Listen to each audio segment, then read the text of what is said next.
like in my way. Go away, go away, go away. There we go. Now I feel better. Right, so give us a Layla. Ooh, okay. Okay, thank you. That's exactly what I wanted. Just to sort of show you guys that my last character was Nahida, so very very happy. So we have a Layla. I mean, Elf is absolutely happy. We're gonna do an Elf run soon, but I mean, I love Elf characters, so it's gonna be really really cool. And now we can sleep here under the beautiful moon. Absolutely gorgeous.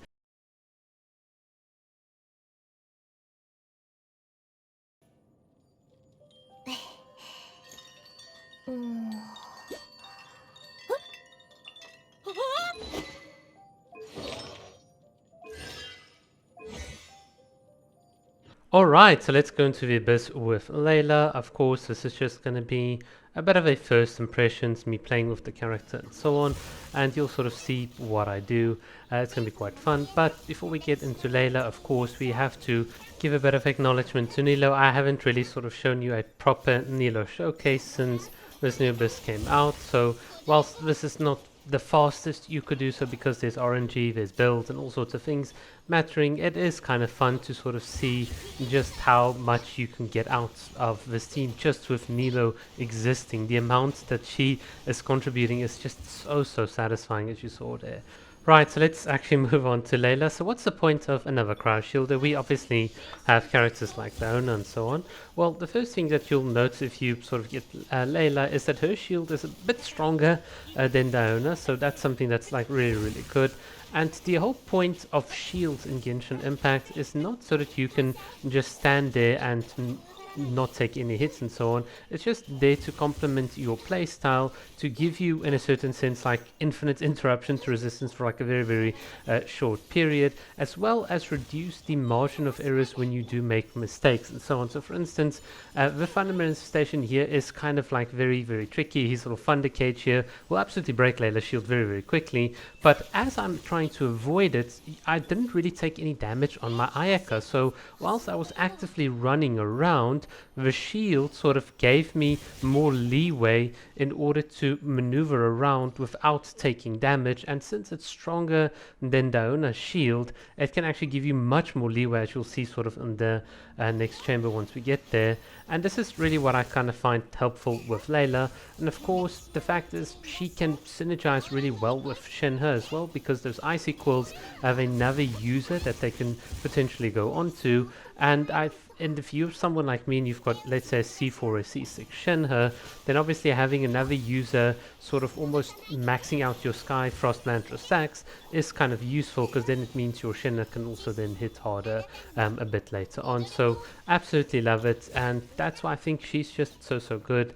It's just that ease of playing the game that I find is so cool. And of course she gives you another instance of like battering your team, because her little shield does sort of, whenever it, like little shooting stars hits the enemy, you obviously get like the benefit and so on. And look here, we can absolutely freeze the enemies and then of course sort of hit them.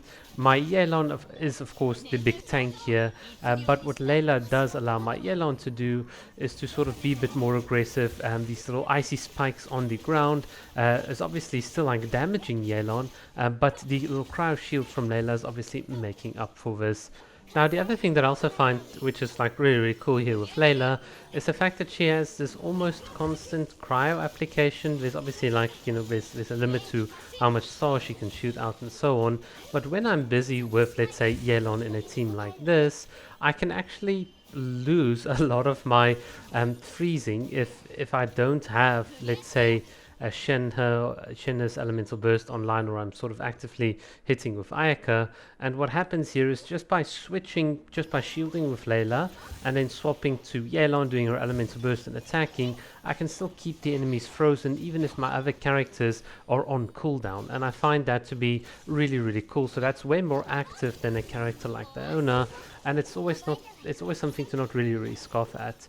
I do find that at the moment Layla is a bit underwhelming because of the talent restrictions, so we obviously need to farm more of her talent materials. I obviously need to get mine to level 90, and since she does scale with HP, that jump from level 80 to 90 is going to be quite big, so it is definitely with like leveling up. And I know, of course, a lot of people are gonna compare her to Diona, but Diona for most players should probably be at constellation 4 to 6, whereas most of us only have a C0 Layla, and I do think the constellations matter. So for instance, Layla's constellation 4 increases your normal or charge attack damage by a percentage of her max HP, which I find to be incredibly fun. I still need to see how the maths works on it, but if it is an instance of flat damage, like for instance, like as Shinna would sort of give you, then it can actually be not, it can be really not like powerful. So if we think of something like, let's say 30,000 multiplied by 5%, that is about 1,500, and that as flat attack added onto, let's say, an Ayaka charge attack, together with your Shenhe's Icy Quill, can give you a little bit of a little boost in damage. So again, I'm just speculating. I don't have Constellation 4, so I cannot test this, but I'm interested to see how the math works out. But yeah, I mean, Layla, absolutely fun, and obviously I'm just sort of memeing here in the background. But tell me what you guys think about her. Certainly an interesting character. Cheers.